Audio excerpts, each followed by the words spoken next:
قاعدة قدام حماتها بتسمع كلامها العجيب ومش عارفة ترد عليها تقول لها ايه. صدمة جديدة وطلب غريب تاني أو عاشر، حاجة مفيش بشر يقدر يتحملها لو مرة واحدة، وهي اتحملتها 1000 مرة، وفي كل مرة تقول خلاص المرة دي هتكون الأخيرة وهترحمها، هتعتقها لوجه الله. لكن للأسف ده ما بيحصلش، والكارثة إن جوزها ماشي ورا أمه وبيسمع كلامها في كل اللي بتقوله وبتكرره. جوزها الشخص الوحيد اللي المفروض يقف في وشها ويقول لها ده غلط، كفاية على مراتي كده. لكن كل مرة كانت بتلجأ له فيها كانت بتلاقي حيطة من ورق، حيطة بتاخدها معاها وبتنزلها لسابع أرض. حتى أمها بتقول لها وإيه يعني؟ اسمعي كلام حماتك، هنعمل إيه يعني؟ وسلايفها كلهم شايفين إن حماتها ما بتعملش غير الصح. معقول هي بس اللي شايفة إن ده غلط؟ يعني هي المجنونة الوحيدة في الحكاية؟ طب هل اللي بيطلبوه منها ده يرضي ربنا؟ ولو سمعت كلامهم ونفذته هتتحاسب عليه ولا على رأي حماتها إن ربنا عالم بالنوايا؟ أخدت نفس ووقفت قدام حماتها المرة دي، وقفت وهي مقررة هترد عليها وتقول لها إيه. ما هي مش كل مرة هتنفذ الجنان ده وتلغي عقلها. وبمجرد ما وقفت قصادها وفتحت بقها كل حاجة اتقلبت فجأة وفتحت على نفسها أبواب جهنم، وكل حاجة ظهرت على حقيقتها، الحقيقة اللي عمرها ما كانت تتخيلها. ازيكم يا أجمل عيلة في الدنيا، عيلة مروة عزام، وحشتوني قوي، ويا رب تكونوا بألف خير. مبسوطة قوي إني بقدر أوصل لكم سلامي وأقول لكم قد إيه أنا بحبكم. حقيقة أنا كنت محتاجة لده جدا، وعايزة أقول لكم إني بقرأ كل كومنتاتكم اللطيفة، الكومنتات اللي دايما بتفرحني وبتسعد قلبي. حقيقي انتوا رزق كبير قوي في حياتي. والنهاردة بقى أنا جاية لكم بقصة من نوع خاص، قصة من الحكايات القديمة بس لسه في ناس بيعيشوها لحد النهاردة، وللأسف هنلاقيهم في بيوت كتير قوي. قصة من قلب الصعيد الجواني. وطبعا بشكر كل فريق العمل على مجهودهم الواضح.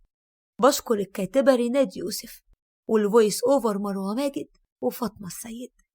تعالوا بقى نشوف ايه حكاية القصة دي بالظبط، ويا ترى الحما بتطلب ايه من مرات ابنها. يلا بينا نسمع مع بعض. هتروحي وتعملي اللي قلتلك عليه ورجلك فوق رقبتك. أنا قلتلك يا إما ما تلوميش غير روحك. يا حماتي حرام عليكي، أني تعبت كل شهر كده، خلاص يا ناس جيت تطابط، ما بقيتش متحمل الفرهدة دي. أقولك جوزي ولدك، جوزيه وخلصيني، أنا خلاص سلمت.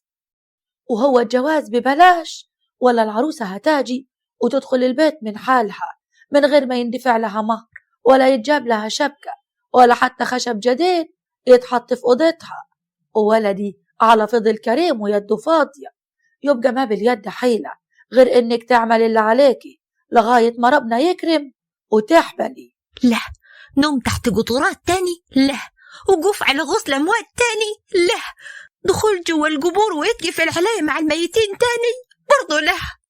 ولا حاجة من دول هتعمليها. إنه بادي هتروحي تكنس السبع عبيد وتتبعبلي في الكحريتة وتجي تطق المشاهر وبس كده.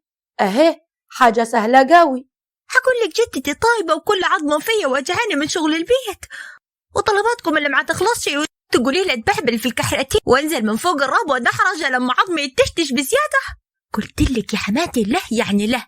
كهرمانة سلفة أرزاق اتدخلت وقالت ما تهمليها يا حماتي، كل واحد عقله في راسه يعرف خلاصه، وهي مدام ما حبش تسعى للخلفة بكرة ولا بعده تاجي اللي تجيب لجوزها الواد وتاخد منيها تجمل بمحمل. ردت عليها أرزاق وهي مخنوقة.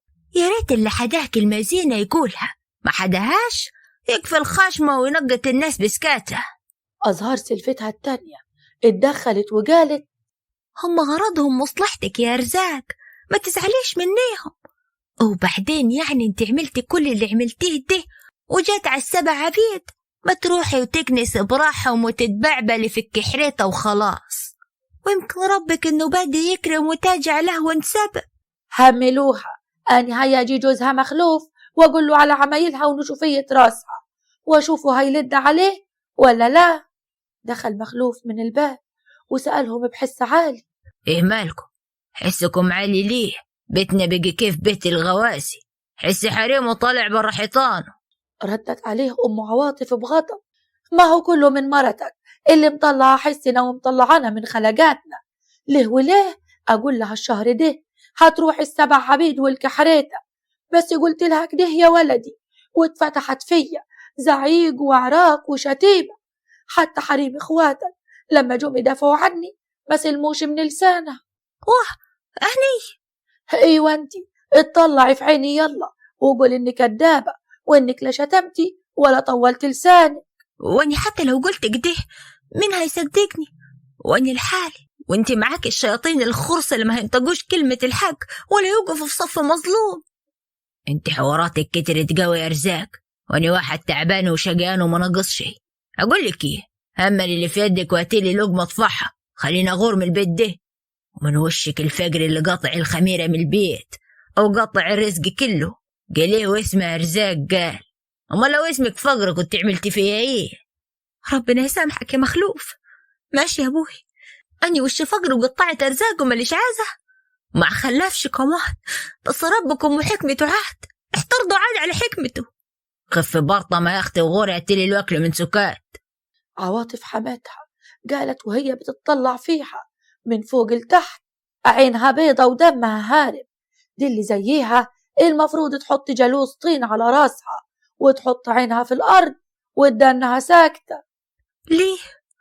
هو اني عاملة ولا كنش خاطية عشان احط عيني في الأرض؟ دي حاجة ما هيش بيدي ولا هي عار علي، ولو هتحاسبوا علينا فيه حاسبوا ربنا لو تقدروا، عشان دي تدابيره وحكمته. وبعدين مين اللي قال ان العيب مني؟ ما يمكن. قبل ما تكمل لقت كف شديد نزل على وشها من يد مخلوف وقعها على الأرض، وحماتها بتقول بغضب: اخرس يا قليلة الرباية يا فاجرة، قصدك تقولي إني ولدي معيوب؟ والله صح صدق اللي قال العيبة تلهيك وتجيب اللي فيها فيه، بس هي لو لقي حكم ما تعملش كده واصل. شيع يا مخلوف على أمها العمية، خليها تاجي تاخدها تقعد حدها في العشة بتاعتها، خليها تموت من الجوع وطلعها تتنعنع من نومة المصطبة عشان تتربى وتعرف إنها هنا عايشة في عز وبغدادة. عزي وبغدادة تيه لاني شاربة المر، ويا ريت عاجب يغور الوكل والشرب، تغور اللقمة المتغمسة ذل ومهانة، تغور النوم اللي على سريره ومرتبة الواحد هيحسها جمر جاي تحت منه من السهر وقلة النوم. هو هيفتكر الكلام اللي يسم البدن اللي هيسمعه طول النهار، وبس يجي الليل دموع العين المحبوسة تتحرر وتجري على الخدود كيف ما تجري المية في الجناية. ولما العيشة ما هيش عجباكي اللي مصبرك عليها باتفاكيها؟ اللي مصبرني عليها اني هقول لروحي بكرة تتعدل يا مخلوف، والقاسي لي وقلبه يحن ويرحم، ومتعشم في كرم ربنا انه هيراضيني في يوم من الايام على صبري وجلدي وطولة بالي.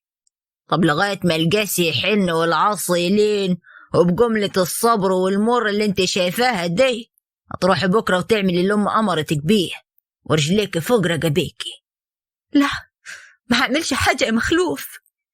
علي الطلاق منك اللي هتعمليها يا أرزاق. ارمي اليمين بالمرة يا مخلوف عشان أني قلت اللي حدايا. طب روحي وانت طالق يا أرزاق، أعود من برا ما لقيكيش في الدار. خلص حديته وطلع من الدار وساب أرزاق مش مصدقة ودانها ولا مصدقة إن مخلوف طلقها بالساهل كده، وحتى ما اهتمش لحماتها اللي قالت بكل شماتة: أحسن تستاهلي، وأنا ولدي هتصرف واجيب له ستك اللي هتخلف له الواد ولو هبيع فيها خلقاتي. والله أنا ما عارفة الواد اللي مستعجلين عليه ده وهتموتوا على جيته معاكم كده ليه؟ ده انتوا تقولوش معاكم الأراضي والأملاك وما لاقينش اللي يركب الفرس عشان يشوط عليها. على العموم يا حماتي جواسيه وهاتيله اللي تجيب له الواد، ويا رب الواد يجيلكم قوام عشان ناركم تبرد وتقعدوا على حيلكم. خلصت كلامها ودخلت أوضتها، فتحت الدولاب وطلعت طرحتها وملسها الأسود، وشافت كيس حطت فيه هدومها القليلة. 6 سنين جواز اتلموا في كيس بلاستيك. خرجت من أوضتها وشافت مخلوف وأمه واقفين جنب بعضيهم، بصت لهم بصة واحدة وبعدها خرجت وما بصتش وراها. راحت على بيت أمها، واللي أول ما عرفت إن بنتها اتطلقت قلبها وجعها عليها، لكنها دعت بالصبر والستر لبنتها وإن ربنا يعوضها عن كل اللي قسته. ومن ساعتها وأرزاق مع أمها عايشين على إحسان الناس عليهم، بس أرزاق ما عجبهاش الوضع، وخصوصي لما كانت تاجي واحدة من صحباتها تزورها وتحكي لها الكلام اللي بيقولوها عليها حماتها وطليقها، وإنهم شبتانين فيها وفي حالها، لغاية اليوم اللي جات لها فيه سلفتها أزهار زيارة وقالت: برضك كده عجبك حالك ده يا رزاق؟ يعني بدل ما كنت في بيت جوزك معززة مكرمة وصبرت الكتير وجايز اللي كان باقيلك قليل وكرم ربنا كان في طريقه ليكي، تقومي ترمي كل تعب وصبر السنين دي كلاته على الأرض وتاخدي بعضك وتهمل الجمل بما حمل لوحدة غيرك؟ يا زهر اللي يسمعك يقول إني كنت في الجنة ونعيمها في بيتهم، ما اللي خدته القرعة تاخده من الشعور. ردت عليها أمها بحزن: يا بنتي رد زين، يمكن البنية جاية ساعية للصلح وغرضها خير، ولا يمكن حد مشيعها تجس النبض.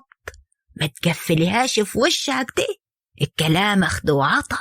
ويوه كنت في خير وعز، كفاية إنك كنت واكلة شاربة نايمة من غير عولان هم ولا مزلة، ومدت يد عشان تاخدي لقمة من حد ست جوعك. عاود لجوزك يا رزاق لو لسه رايتك. ردت عليها أزهار بابتسامة: والله يسلم فمك يا خالة، وهو والله رايتها، وحتى حماتي قالت لي روحي شوفيها، ترجع بس من غير ما تعرف إننا وراكي. اعملي روحك رايحة من نفسك، بس أنا بقى ما عدسش حاجة عن أرزاق، وديني ها كشفتلك إنهم عاوزينك، وعارفة إنك لما تعرف إنهم باقين عليكي تراجعي روحك وتعدي الدنيا. ولو وافقتي على الرجوع حماتك هتاجي مع مخلوف ويردك، ولو سمحتيلك منها كلمتين اسكتي، وكلمة حاضر هتريح يا أرزاق. أرزاق وقفت منطورة وردت على أزهار بغضب وقالت: ايوه، يعني هم بحتينك عشان تقولي لي انهم عايزين يرجعوني بس بشروطهم، مش كده؟ عايزين نعاود خدامة ليهم مرة تانية، وكل فكرهم انهم ربوني بالطلاق وزلوني بكحتتي مع امي، بس ده بعدهم. روح يا زهار قولي لهم ان أرزاق مرتاحة في بيت امها وما ترجعش تاني واصل، ومخلوف كان تفتها والتفة ما تتلحش تاني. هي يا رزاق اسمعيني بس يا خيتي، قفلي على الخبر يا زهار وخدي واجبك وقعدتك وروحي بلغيهم كلامي. انت رسول وبس، وما على الرسول إلا البلاغ. وفعلا خدت أزهار قعدتها وقامت رجعت للدار، وأول ما قالت لحماتها كلام أرزاق ردت الحما بغيظ وقالت: واه والله وطلع لها حس بنت الشحاتة العمية، خليها جار أمها مدام عجبها القعدة، ومسيرها هتردك في القرش الماسح وتبوس الرجلين عشان نرضوا عليها. ردت عليها كهرمانة بخبز وقالت: قوليه، وإيه زينكم عليها من قلة البنتة في البلد؟ يعني ما تجوزيه ستة كيف ما قلتي، ولو على الفلوسات العاوز هيصرف ويكحت الأرض عشان يجيب فلوسات، وولدك المفروض يخلي ايديها حد من سنانه في الشغل لحد ما يعمل حق جوازته ويجيب اللي تجيب له الواد ويكد بيها أرزاق. ايه مصبر وهو وقاعد راسه في راسك كل عشي، تقعدوا تتودودوا وفي النهاية تطلعوا بينكم عاوزين أرزاق ترجع بس ما قدرينش ترجعوها. ردت عليها حماتها بغضب: اسكت انت يا كهرمانة وبس، منيه الحديد ده ملكيش صالح وما تتدخليش في اللي ما يخصكيش، احنا عايزين نرجعوا أرزاق لسبب في راسنا. وأنا عارفة السبب ده يا حماتي، ومعاكي حق، ما فيش غير أرزاق اللي هتنفع مع مخلوف، بنت غلبانة ومنكسرة ولهاش حد، أو كتكتيك قبل ما تتقلب عليكم وتهرب وتنفد بجلدها. واني لو منيكم مش هبطل حرقة ما حواليها لحد ما رجعها هنيه تاني ومن غير شروط كمان. بصت لها عواطف بصة غضب وما تكلمتش، وخصوصي وهي واعية في عينيها كل الكلام اللي دساه. هي ولدها مخلوف، ما تعرفش كهرمانة عرفته من وين. وأي كتر كلام، كهرمانة ما تتوصاش في الفضايح، وهتبقى الأسرار على عينك يا تاجر. أما عند أرزاق وأمها كانوا قاعدين بالليل، وكل واحدة سارحة بفكرها في ملكوت ربنا، وفجأة خطرت لأرزاق فكرة وقلبتها في دماغها، وبعدها قالت لأمها: أمايا أقول لك حاجة، بس بالله عليك ما تقولي له، حكي ماني عارفاكي تعطلي المراكب السايرة. عاوزاه يا أرزاق؟ قول يا بنتي. عاوز أطلع أدور لي على شغلانة يما ناكله منيها عيش وتعفن عن مادة اليد اللي تسوى واللي ما يسواش. أني خلاص اكرهت روحي من الوكل في صحون غيري ومن طبيخ غير طبيخ يدي. أني عايز أطبخ في حلتي وأغرف بيد الروحي وليك كمان لحد ما نشبعه، مش ناكله البواكي من ورا الناس. هتشتغل ايه يا أرزاق؟ هشتغل في المدرسة ياما، سمعت انهم طالبين الناس تشتغل. ايه لو تشتغلي خواجة وانت يا دوب هتفك الخط؟ لا، هشتغل دادة للعيال الصغيرين اللي في سن الحضانة، اخد بالي منيهم واشطفهم واغير لهم وانظف مطرحهم.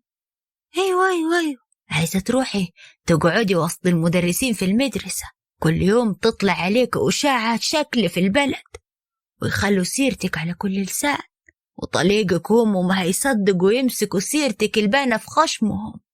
لا يا رزاق، مفيش شغل. يما بطل يخوفك دي من طليق أمه واتركوهم من بالك بقى. يا رزاق الدنيا رحيمة والناس كيف الوحوش، ليهم أنيابع يتقطعوا بيها فروة بعض، وانت متطلقة والحديد عليك هيبقى بالقوة.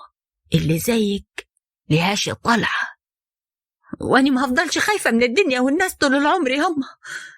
أنا الدنيا والناس اللي كنت عايشة وسطيهم علموني إن اللي يسكت ويطاطي ويخاف من الكلام والمشاكل الناس هتيجي عليه بالقوي، واللي يعرفوه ضعيف ياكلوه واكل. واني ما هبقاش ضعيفة من هنا وطالع وهطلع واشتغل واروح واجي، ولا عشان متطلقة يبقى اتحكم عليا بالموت خلاص.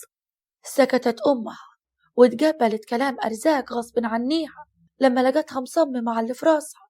وتاني يوم الصبح أرزاق لبست ملاسها الأسود ولفت طرحتها وطلعت قاصدة باب الرزق والعفة. المدرسة اللي طالبين فيها الشغل كانت في طرف البلد، بابها كان مفتوح، صوت العيال مال المكان.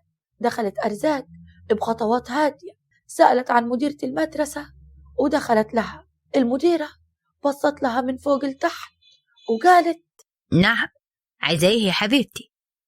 أنا اسمي أرزاق وجاية عشان الشغلانة اللي حداكم.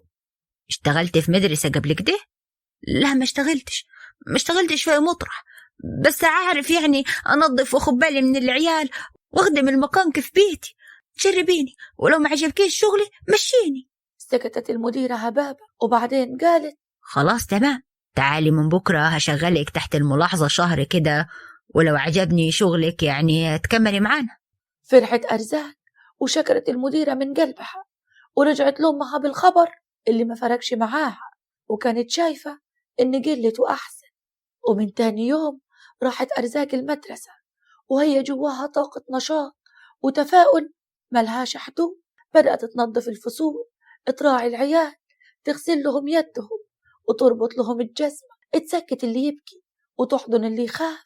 عدت عليها أول شهر بسلام وقبضت أول قبض ليها.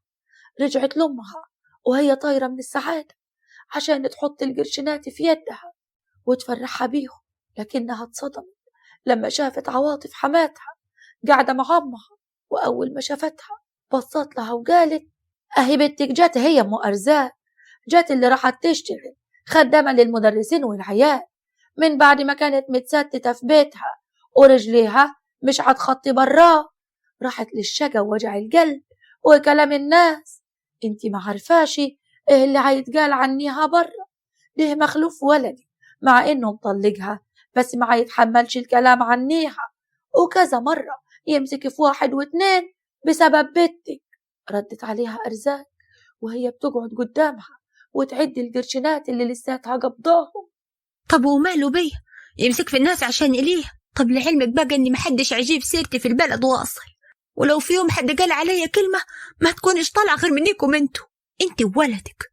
واسمعي زين، أنا رجوع لولدك ما هرجعش، وعفشي وحاجتي ومطرحي سبتهولكم تجيبوا عليه اللي تجيبوه، يعني لكمش حجة ما مجوزهوش ليه لدلوك. ها؟ قومي روحي يا عواطف، ما فيش فايدة من الكلام والحديد ده، أني ما صدقت طلعت من بيتكم ونفدت من لسانك. ردت عليها أمها بزعيق. عيب يا رزاق، دي ضيفة في بيتك، وأنا كنت أمانة في بيتها ياما وما صدتنيش وملهاش حدايا واجب الضيافة. قامت عواطف ومشت وهي بتشتم على أرزاق وأمها بأقذر الشتايم وتخوض في شرفها وعرضها. ابتسمت أرزاق وقالت لأمها: شفتي؟ أهو وشها التاني الحقيقي بان بعد كلمة له. يا بوي الناس دول أني معشراهم وفهماهم زين، سيبك منيهم، ما يجيش من وراهم غير المر. المهم خدي بس وشوفي إيه اللي معايا. حطت القرشينات في يد أمها وقالت: دي فلوسات ياما، فلوس من شقايا وتعبي، مش من صدقة الناس علينا. قولي لي نفسك فيه ونجيبوه لك. نفسي ربنا يبعت لك نصيب زين يا رزاق وعوض ويتوب عليك من التعب والشحططة دي. نفسي أشوفك في بيت راجل يا رزاق، راجل صح يحاجة عليك وما يخليش ظلم يطولك. من بعد اليوم ده عدت الأيام على أرزاق وهي شغالة في المدرسة كيف ما هي. وكان فيه مدرس اسمه الأستاذ حسان، كان دايما يشوفها وهي بتهتم بالأطفال، بدأ يراقبها، ومع الوقت شاف بحر الحنية اللي جواها على كل اللي حواليها. خوفها على طفل وقع وتعور، تطمن طفل رافض يسيب يد أمه لما تاجي توصله، طولة بالها وهي شايلة بنت وتعلمها ازاي تمسك القلم وتمسك به لأول نوبة. كل الحاجات دي كانت بتخليه يبتسم من جواه، لغاية ما في مرة وقف جنبها وقال: ربنا يعينك، هتتعبي جوا مع العيال انتي. ما فيش تعب ولا حاجة، تعبهم راح، دول أحباب الله، وبعدين دي شغلتي يعني. لا والله الحنية اللي أشوفها منيك عليهم عمرها ما كانت من ضمن الشغل، دي من ضمن الإنسانية وبس، وانت واضح عليك انك إنسانة جميلة.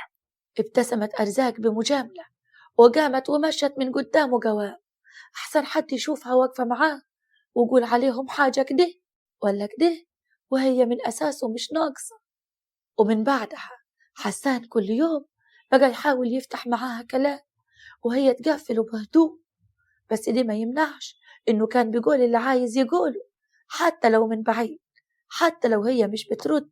كانت بتعمل حالها مش منتبهة له بعيونها، بس قلبها كان منتبه له قوي كمان، ومركز مع كل تفاصيله ولا مشاعرها اللي كانت مدفونة تحت ركام 6 سنين قهر ابتدت تتحرك غصب عنيها. وعدت السنة على دي الحال، وفي آخرها وبالتحديد في آخر يوم امتحانات اتفاجأت بالأستاذ حسان جاي لها وبقول: أرزاق استني، عايزك في كلمتين ومن غير لف ودوران، يعني اني اتعلقت بيكي وعاوز اطلب يدك وتكوني حلالي. ردت عليها أرزاق بهدوء رغم اللخبطة اللي جواها: ايوه بس انت ما تعرفش حاجة عني ولا تعرف ظروفي، واني مطلقة ويتيمة وعايشة مع امك الكفيفة وظروفكم على كته، ما تخلفيش كمان. انا عارف كل ده وراضي بيه وبيكي، انا عايزك كيف ما انت كده. واحب اقول لك ان انا كمان ظروفي مش احسن حاجة، انا ارمل ومعايا بنتين صغيرين بترعاهم امي، ما حلتيش غير مرتبي، وعايزك تكوني ام البنات وزوجة ليا تعينيني على الايام. ايه رايك؟ انت عارف طريق امي عاد، تعالالها بقى في اي وقت وكلمها واني هديها خبر. طب قولي لها اني بكره على العصر جاي لكم انا وامي وبناتي، اصل ملياش حد تاني، دول هم كل عيلتي.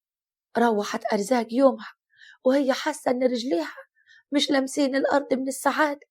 دي أول مرة في حياتها تتمنى حاجة وتتحقق. قالت لأمها اللي هي كمان كانت طايرة من الفرحة، وبدأت استعدادات أرزاق في الدار لاستقبال الأستاذ حسان وعيلته. نظفت الدار ونظفت دكر بط عشان تطبخوا لهم بكرة، وهي كمان استعدت وظبطت حالها. وتاني يوم بالظبط كان الأستاذ حسان واقف قدام بيت أرزاق. دخل البيت واستقبلوه أرزاق وأمها أحسن استقبال، وحسان وأمه وحتى بناته كانوا مرتاحين ليهم. وأمه طول القعدة قاعدة باصة لأرزاق ومبتسمة، وهي شايفاها واخدة البنات في حضنها وعمالة تلاعب فيهم كأنها أمهم، والبنات مبسوطين معاها ومرتاحين لها كيف أمهم وأكتر كمان. واتفقوا على ميعاد قراية الفاتحة والفرح، وشبكتها قدمتها لها حماتها. خاتم خلعته من يدها وادته لها، وأرزاق قبلته بابتسامة رضا وقناعة خلوا حسان يتأكد صح إن هو ده الاختيار الصح. وأول ما سمع مخلوف وأمه بالخبر الاتنين جولها على البيت جري، ومخلوف قال بغضب: هتتجوزي كيف يا أرزاق؟ ده أنا كنت هد عليك الدنيا واخفيك من الدنيا خالص. قولي للأفندي الملزق اللي رحت جبتيه من المدرسة ده يروح لحاله، أني هكتب عليكي من تاني، وخلاص عفى الله عما سلف وأني مسامحك. انت اللي مسامحني؟ لا يا مخلوف، أني مش هرجع لك، ونجوم السما قرب لك مني. مش انت كنت ماشي ورا كلام أمك واللي تقوله سيف على رقبتك ورقبتي؟ همالها تبيع وتشتري فيها. روح خلي أمك تنفعك، خليك قاعد شارها كده كيف البيت الوقف، لا مجوزاك ولا هملتك عايش مع مرتك في سلام. أمي كان غرضها المصلحة يا أرزاق وانت خابرة. غرضها ولا ما غرضهاش، أو كل واحد راح لحاله، وحلوا عني عاد بزياداكم اللي عملتوه فيا ولا جرالي من تحت راسكم. عشت 6 سنين واني كل شهر من القبر ده للقبر ده، أوقف على غسل الأموات وروح المستشفيات أشوف الأموات والحوادث اللي تفزز النفس، ومن شيخ لشيخ ومن خطاطة لخطاطة لما تلفتولي أعصابي. وأقول لكم أروح الحكيم أكشف، تقولوا لي لا ما تكشفيش، مخلوف كاشف وقالوا له إنه صخ سليم والعفك انتي. طب ما دام معيوبة وبقالي سنين في المرار ده، احتاجوني لوجه الله وشوفوا غيري، وانتم برضك لا، انت اللي منك العيب، وانت اللي تجري وتعملي وتشوفي، والنصيبة ان العذاب ده ملوش آخر. بس خلاص ربنا تاب عليا والحمد لله انها جت منيكم. يعني ده آخر كلام يا أرزاق؟ ايوه آخر كلام يا مخلوف. طلع مخلوف يومها ومرجعش مرة تانية. وبعد أسبوع كانت أرزاق بتتزف الحسان العريس اللي كل أهل البلد ما كانوش مستوعبين هو ازاي رضي بأرزاق وبظروفها. وراحت أرزاق على بيت حسان وهي ملكة متوجة راسها مرفوع قدام كل أهل البلد، مدرس وهيبة وشكل ولبس وحاجة فخمة عمرها ما كانت تحلم بيها.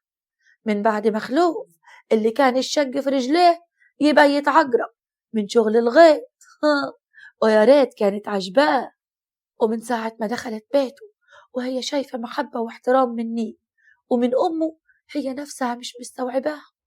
وغير كده ساعدتها وهي عايشة مع واحد قلبها كل ما تشوفه يدق بطريقة حلوة قوي، دقات جديدة عليها ما كانتش تعرف طريق لقلبها قبل كده.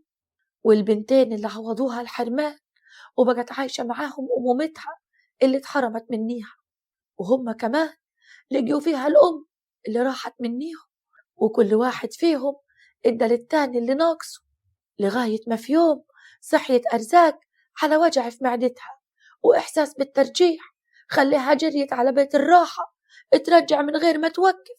حسان اترعب عليها وأمه كمان والبنات، خدها قوام وجري بيها على الوحدة الصحية، وهناك عرفوا الصدمة، لا عرفوا المعجزة. أرزاق حامل، أيوة حامل بعد 6 شهور جواز. الصدمة كانت شالة لسانها لدرجة إنها بقت تبكي من سكات. خدها حسان في حضنه وقال: ما تستغربيش، ده كرم ربك اللي ملوش حدود. خدت أرزاق جوزها وبناتها وفرحتها الكبيرة وراحت تبشر بيها أمها، اللي أول ما سمعت سجدت على الأرض شكر لربنا وبكت من كل عين جفة دموع. والأول مرة الست بتبكي سعادة مش قهر ولا خوف وحزن. وفي وسط دموعها قال حسان: ها يا أمي، أنا ويش تسمع الكلام وتاجي تعيشي معانا حتى عشان تكوني جربتك في اللي جاي. هي محتاجاكي، وكمان ما تقدرش تروح وتاجي عليكي باستمرار. شليتها تقلت عاد ونخافوا على اللي في بطنها. كملت أرزاق من بعديه وقالت: ايوه يا أم، بالله عليك توافقي. حسانة يحطك في عينيه، ده ما فيش أطيب منيه. وأملك من كلامك بقى وإنك ما تبقيش تقيلة والحديد الماسخ ده. خليني أكون مرتاحة وإنت تقبل عيني وراحيكي مع أمي التانية ونتونسوا ببعض وإنت تتونسي معانا. ووافقت أمها بعد محايلات وراحت معاهم. وبموافقتها اكتملت فرحتهم واتذاع خبر حمل أرزاق في البلد. ورجع يوميها مخلوف لأمه من على القهوة، قعد جنبها وبقهر بيقول: ضاعت مني أرزاق يا أم، اتجوزت واحد أحسن مني وهي حبلت والسيرة اتفضح والبلد كلاتها عرفت إنني المعيوب. مالها بكت قاعدة معايا وكل اللي كنت طلباه شوية راحة وكلمة زينة وكنت صابرة وساكتة. عواطف بقهر بتقول: ما كانش ينفع تقعد من غير محاولات يا مخلوف. طول ما هي هتحاول وترمح شمال ويمين الناس كانت مفكرة إن العيب منيها وإنك سليم. لكن لو قعدت معناها حاجة من اتنين: يا إما خلاص عرفت إن العيب منيك وده اللي ما كناش عايزين حد يعرفه، يا إما طلع العيب منيها وساعتها الناس هتقول: هو ليه مش متجوز عليها وجايب اللي تجيب له الواد؟ كنت عايزة راسك يفضل مرفوع يا ولدي في البلد. ولما طلقتها كنت مفكرة إنها هتتربى، وكل ما تزيد المدة كل ما تزيد الرباية وترجع لنا برجليها كيف كلبة جربانة الجوع قرصها يا ولدي. مين كان يصدق إن أرزاق بنت تفيدة الحامية يتجوزها مدرس، وبالذات يا ولدي بعد الكلام اللي ملينا البلد بيه؟ وحصل. ودلوقتي قولي لي أعيش كيف وأوري وش الناس البلد كيف؟ طلع يباركولي بحمل أرزاق وهم يضحكوا يما. يا ريتني ما سمعت كلامك ولا خربت بيتي. يا ريتني كنت رعيت مرتي وخدتها بعيد عنيك وعشت معاها. كنت مفكر إن طاعتك في ظلم مرتي بر وأجني بيها رضا ربنا. طلعت غلطان وما جنيتش غير الندم والوجع. ومن يومها وعاش مخلوف وحيد. الكل عرف إنه عقيم ما هيخلفش ومفيش واحدة راضية بيه بسبب أمه وعفشتها. بقى عايش على ذكريات أرزاق حبيبته وأول بخته اللي ضيعها بيده لما مشى ورا كلام أمه. أما أرزاق فكمل حملها على خير وجابت لحسان واد كيف فلقت القمر. خلفت وبقت أم بجد من غير ما تدخل قبور ولا تنام تحت قطرات ولا تروح للسبع عبيد ولا تجري من خرافة لخرافة. وربك عوض صبرها بكل خير الدنيا. وعلى وش الواد حسان جات له إعارة وسافر بلاد برا، وربنا وسع في رزقه وحياته كلها اتقلبت فوقاني تحتاني من ساعة دخول أرزاق فيها. داق طعم الراحة والسعادة وجاله الولد اللي كان بيتمناه رغم إنه تنازل عن حلمه بيه لما حب أرزاق واتجوزها بظروفها. لكن ربنا قرر إنه يديله أكتر من اللي تمناه. والقلوب اللي عاشت سنين في الحرمان والبرد أخيرا عرفت طعم الأمان والدفء. وبكده نكون وصلنا لنهاية قصتنا. يا رب تكون عجبتكم. وعايزة أقول لكم إن للأسف في ناس كتير عايشة في الجهل والتخاريف دي، ناسيين إن الرزق في إيد ربنا وحده، زي اللي حصل بالظبط في القصة. استنوني قريب جدا في قصة جديدة. بحبكم قوي. مروة عزام.